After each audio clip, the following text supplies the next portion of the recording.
À propos de Herbert Marcuse, Marcuse, plus que Horkheimer et Adorno, incarne le freudomarxisme de l'école de Francfort et il est sans aucun doute devenu très rapidement le représentant le plus radical, le plus politiquement engagé de ce courant dans les années de la contestation étudiante. Autrement dit, il est le premier à avoir uni la psychanalyse et le marxisme dans une critique radicale de la société industrielle et son idéologie au nom des exigences de bonheur et de liberté qui animent chacun.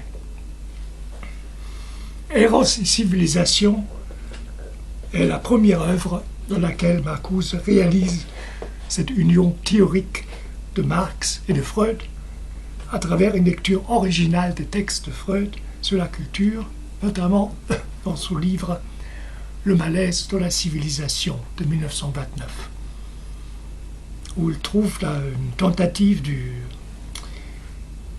découvrir la possibilité d'une culture non répressive contre laquelle toutes les énergies présentes sont mobilisées. C'est incontestablement ce second aspect qui lui a valu toutes les faveurs du mouvement étudiant au moment précis où celui-ci était à la recherche d'une personnalité, d'une figure intellectuelle d'identification et d'incarnation, voire d'une icône dans son combat pour une société libérée de toute aliénation et de toute répression. Ce qui faisait la popularité de Marcuse dans les mouvements d'émancipation nés spontanément à la fin des années 60, y compris dans le mouvement écologiste et féministe, c'était l'introduction par le philosophe germano-américain du concept de surrépression. C'était sa critique. C'est ce qu'il appelle la désublimation répressive, qui, écrit-il dans Eros et civilisation, accompagne les tendances contemporaines à l'introduction du totalitarisme dans le travail et les loisirs quotidiens de l'homme, dans son labeur et dans son bonheur. Elle se manifeste, dit-il, dans des voies multiples de distraction, de la détente, du grégarisme, du mépris des formes, d'exhibition orgueilleuse et de la grossièreté et de la brutalité. Elle fournit aussi un soulagement du corps qui échappe temporairement aux dépravations du labeur. Donc, Marcuse s'efforce de construire, en un sens, il rêve de la construction d'une société autre, socialement plus juste et non autoritaire, avec une sexualité libérée des contraintes de la famille, patriarcale répressive, et c'est pour cet objectif donc à cause de cet engagement, donc il est devenu si populaire pendant la révolte étudiante de 1968. En un sens, Marcuse est cet éminent représentant de l'école de Francfort, fait écho aux travaux et aux analyses de Max Horkheimer, notamment du jeune Max Horkheimer sur l'autorité et la famille, et sa critique des structures répressives de la famille patriarcale et d'une société d'aliénation fondée sur la hiérarchisation et des rapports sociaux et sur l'exploitation des classes opprimées par la société bourgeoise et le capitalisme.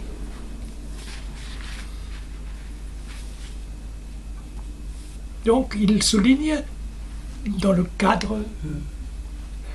contexte de sa critique des structures répressives de la société de consommation et dans son esquisse d'une théorie du grand refus, la grosse Weigerung, donc, qui est devenu un des grands leitmotifs de la révolte étudiante de mai 68. Donc, il affirme l'existence d'une possibilité à l'intérieur de ce continuum répressif chez les hommes et chez les femmes qui résistant au pouvoir d'exploitation massif du capitalisme des monopoles, rejette ces réalisations, si agréables qu'elles puissent être.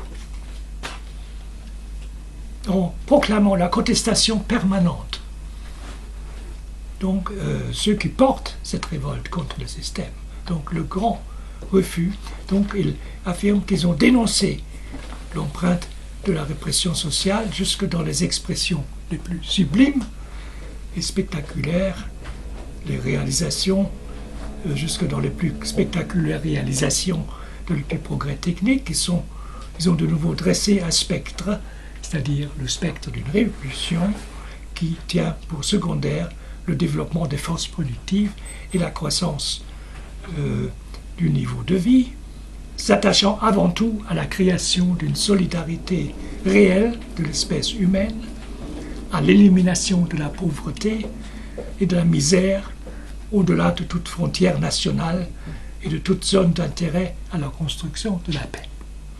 En un mot, ils ont dégagé ceux qui portent ce projet d'émancipation. Selon Marcuse, ils ont bien dégagé l'idée donc de la révolution du continuum répressif de la société, où il est resté enfermé pour la replacer dans sa dimension véritable, c'est-à-dire celle de la libération. Donc la condition de possibilité de l'avènement d'une société libre serait un changement qualitatif dans le besoin même de l'homme, qui suspend sa dépendance à l'égard de l'appareil de production, voire la transformation du bien-être toujours croissant en une qualité radicalement nouvelle de l'existence. Donc, changement qui signifierait que, contrairement à ce que nous enseigne Marx, la révolte ne serait plus le produit de l'exacerbation de la contradiction entre le mode de production capitaliste, le capital et le travail, mais elle prendrait ainsi racine dans la nature profonde de l'individu, dans sa biologie. Donc c'est dans la nature même de l'homme que va naître cette révolte, comme c'est ce qu'il dit aussi. Autrement, c'est aussi affirmé par Albert Camus, par exemple, l'homme révolté. Donc, très, très inspiré donc, de cette révolte de mai 68, donc ce dernier grand mouvement utopique de contestation au XXe siècle, qui voulait porter l'imagination au pouvoir, Marcuse fait alors explicitement référence au concept d'une nouvelle sensibilité, d'une nouvelle conscience sans laquelle la construction d'une nouvelle société sans répression et sans exploitation, qui échapperait à la logique du marché et à la maximisation du profit, serait impensable. Donc la nécessité donc, de réaliser dans le cadre de cette transformation, précisément par l'introduction de la liberté dans le domaine de la nécessité, le passage de Marx à Fourier est celui du réalisme au surréalisme. Donc, une référence au socialisme utopique, notamment Fourier, créateur des phalanstères, n'est-ce pas, et aussi donc un sens à André Breton, donc passage du réalisme au surréalisme. Et c'est précisément dans cette perspective que la nouvelle sensibilité est définie et conçue par Marcuse comme une nouvelle praxis qui surgit à ce point du combat contre la violence et contre l'exploitation, où apparaissent la revendication de types et de formes de vie nouveaux, la négation de l'ordre établi, de sa moralité et de sa culture, où apparaissent l'affirmation du droit qu'a l'individu de lutter contre la misère et le labeur pour parvenir à un univers où le sensible, le ludique, le calme, le beau deviennent des formes de l'existence et par là même la forme même de la société. C'est ça l'utopie concrète de Herbert Marcuse. Et dans le cadre de cette vision vraiment libératrice et émancipatrice d'une société nouvelle, vraiment démocratique, avec l'affirmation de sa foi dans la rationalité de l'imagination, évidemment l'esthétique pourrait devenir selon lui, une force productrice sociale, gesellschaftliche Produktivkraft, partie intégrante de la technique de production et horizon de développement pour les besoins matériels et intellectuels. Donc en manifestant clairement la radicalité de leur contenu social, ces besoins esthétiques qui devraient aussi tenir compte des graves problèmes écologiques de nos sociétés, se constitueraient ainsi comme une force et une action de plus en plus subversive pour les institutions et la moralité du capitalisme. Et c'est en s'inspirant de plus en plus de la pensée surréaliste d'André Breton, de son concept du hasard objectif, que Marcuse défendra alors l'idée et le projet utopique que la transformation rationnelle du monde pourrait alors aboutir à une réalité façonnée par la seule sensibilité esthétique de l'homme. Alors, centralité, donc, cette théorie de l'esthétisation du monde dans le cadre d'un projet global, voilà, d'émancipation. Donc, c'est le qui renoue pour une partie avec le socialisme utopique de Fourier, pour une autre avec les idées révolutionnaires des surréalistes. C'est ça qui figure au centre même de cette pensée révolutionnaire de Marcuse. Évidemment, cela aboutirait à un monde nouveau où l'imagination, unifiant la sensibilité et la raison, deviendrait une force motrice dans la reconstruction de la Lebenswelt, donc du monde vécu, assisté dans cet effort par ce que Nietzsche appelle la Gaia Scienza, la science gaie, où la science et la technologie, loin de servir la cause de l'exploitation et de la destruction, se trouveraient disponibles pour les exigences libératrices de l'imagination. Or, pour réussir cette reconstruction et cette rupture avec le continuum de la domination, cette nouvelle sensibilité, la nouvelle conscience exigerait, selon Marcuse, la naissance aussi d'un langage nouveau, d'un langage en rupture avec le vocabulaire de la domination. Évidemment, à ce propos, Marcuse se rapproche-t-il de nouveau du surréalisme d'André Breton, pour lequel le poète qui s'oppose au monde où il vit, qui est le non-conformiste absolu par excellence, exprime dans son langage les éléments sémantiques pour la révolution. Bien entendu, Marcuse prend quelques risques. Ici, il pousse évidemment très loin sa thèse de l'esthétisation de la vie quotidienne et de la Lebenswelt, et esquisse ainsi une révolution culturelle et des nouvelles formes de vie pour des sociétés d'un haut niveau industriel dont le sujet n'est plus la classe ouvrière, trop bien intégrée dans la société capitaliste dominante, dans cette société de consommation, mais plutôt une opposition radicale qui s'attaque à l'ensemble d'une société prospère et qui fonctionne bien, à savoir une opposition qui conteste la forme marchande qui est imposée aux hommes et aux choses, et les fausses valeurs, la fausse moralité de cette société. Et une telle opposition, elle est coupée des masses, coupée de la majorité des organisations ouvrières qui sont intégrées à la société. Elle tend à concentrer toute l'action politique radicale dans des minorités actives, essentiellement issus de la jeune intelligentsia des classes moyennes et de la population des ghettos. Voilà ce qu'il dit Marcuse. Bon. Donc,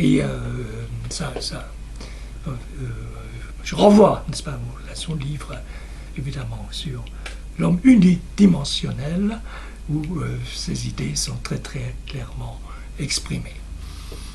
Mais même si l'on ne peut pas prétendre que cette opposition des classes moyennes remplace vraiment le prolétariat de Marx dans sa fonction de classe révolutionnaire, il est indéniable qu'on assiste ici à la constitution de groupes encore relativement restreints et faiblement organisés, dont la conscience et les besoins servent de catalyseurs à la révolte, à l'intérieur même des majorités auxquelles ces groupes appartiennent par leur origine de classe. mais par l'apparition d'une nouvelle solidarité spontanée. Il représente quand même l'intérêt commun des opprimés. Et là, précisément, où la classe ouvrière traditionnelle cesse d'être le fossoyeur du capitalisme, là, ce nouveau sujet historique, issu des classes moyennes, s'impose comme véritable sujet du changement. Mais la radicalité de ces groupes, qui expriment la révolte contre le système, elle est beaucoup plus déterminée par le facteur subjectif que par les conditions objectives d'oppression. Et si le marxisme, sous la forme du marxisme-léninisme, a échoué, c'est précisément parce qu'il a complètement sous-estimé, même éliminé, dans sa canonisation léniniste orthodoxe, le facteur subjectif, ce facteur qui devient maintenant primordial pour développer la conscience et les besoins de l'individu. Citation de Marcuse. L'administration. Nous sommes passés dans le monde de l'administration. L'administration totale du capitalisme et l'introjection qu'elle provoque. Soumettre la conscience à une détermination sociale à peu près totale et immédiate.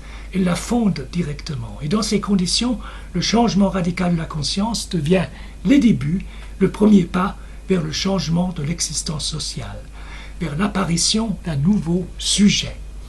Donc cette nouvelle sensibilité a besoin évidemment et celle d'un nouveau sujet, un sujet nouveau dont les formes d'expression caractéristiques sont des manifestations, des affrontements, des formes de rébellion multiples.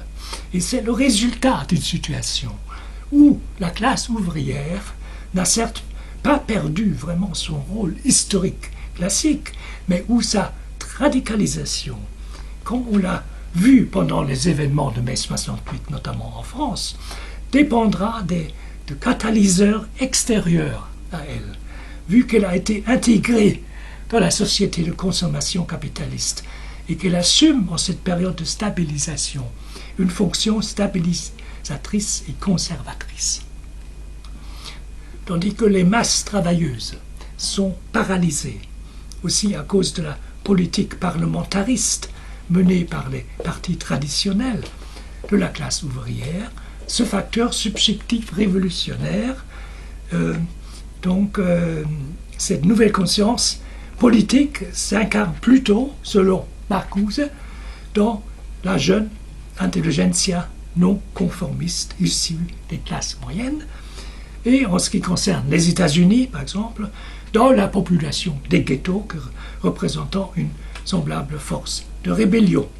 Force de rébellion que l'auteur du livre Vers la libération compare volontairement à la population des faubourgs parisiens au XVIIIe siècle, se prêtait à des soulèvements étendus et contagieux, notamment dans les mois précédents la grande révolution de 1789 à Paris, dans le quartier Saint-Antoine.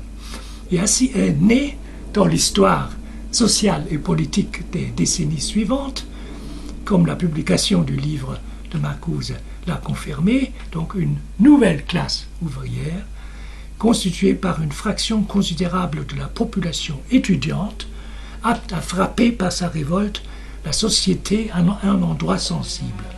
D'où la victoire et la brutalité de la réaction. Tandis que dans les pays bureaucratiques de l'Est, la sphère soviétique, cette intelligentsia s'est élevée contre des régimes autoritaires et répressifs qui reposent sur la bureaucratisation de l'État et du parti. Dans les pays capitalistes, la fraction militante de ce mouvement, elle est anticapitaliste, socialiste ou anarchiste. Et comme le souligne Marcuse, donc, elle est révolutionnaire par sa théorie, par ses instincts, par les buts derniers qu'il se propose. Le mouvement étudiant n'est pas vraiment une force révolutionnaire, ni peut-être même une avant-garde aussi longtemps qu'il n'y aura pas de masse capable et désireuse de le suivre. Mais il est le ferment de l'espoir. Il est le ferment de l'espoir face à la toute-puissance du capitalisme et à l'ambiance étouffante qui règne dans les métropoles capitalistes. Il est le ferment de l'espoir, il témoigne de la réalité de l'alternative. Il démontre que l'idée d'une société libre répond à un besoin réel et à une possibilité réelle. Et ce jugement coïncide d'ailleurs totalement avec celui exprimé par Jean-Paul Sartre dans son discours en appui aux étudiants révoltés, prononcé dans la Sorbonne occupée en mai 68, et avec celui d'Ernst Bloch qui, dans ses entretiens avec José Marchand en 1974 pour la télévision française, n'avait cessé de souligner qu'au cœur de ces événements, il y avait une forme de devoir et une espérance pour l'avenir. Elle attend à la tête de ce nouveau printemps qui fleurit dans le marxisme, dit-il, on trouve le mouvement estudiantin international qui se développe de Berkeley jusqu'à Tokyo et qui, il y a quelques années, a connu un grand essor sans qu'il y ait la moindre coordination. Mais malgré la fin brutale du printemps de Prague, malgré l'écroulement de la révolte de mai 68 en France, l'affaire n'est pas encore dans le sac. Voilà ce que dit Ernst Bloch. Jeunesse, temps et changement de productivité. Ces lieux héréditaires originaires du non encore conscient, du non encore devenu, ne disparaissent pas facilement. Nous retournons chez nous battus, mais nos petits-fils combattront mieux. C'était la chanson des paysans allemands pendant la guerre des paysans au XVIe siècle, en 1525. Alors, cette opposition estudiantine radicale est certes démunie du fondement de classe traditionnel, elle apparaît à la fois, pourrait-on résumer, comme rébellion politique, instinctuelle et morale, mais le refus, la protestation se sont incorporés à leur métabolisme concerne la structure même du pouvoir dans son ensemble. Donc, il est subversif certes, ce mouvement qui prône le droit à la résistance et qui s'exprime sous de multiples formes, parfois surréalistes, qui milite tout en étant minoritaire, tout en étant exposé à la haine des dominants, toujours en faveur de la vraie démocratie, qui passe par l'abolition de la pseudo-démocratie existante. Donc, paradoxe, évidemment, le changement radical doit s'appuyer sur les masses, mais chaque pas vers le changement radical contribue à isoler l'opposition par rapport aux masses, à intensifier la répression, à mobiliser contre l'opposition la violence institutionnalisée et ainsi à réduire les perspectives du changement radical. Stop.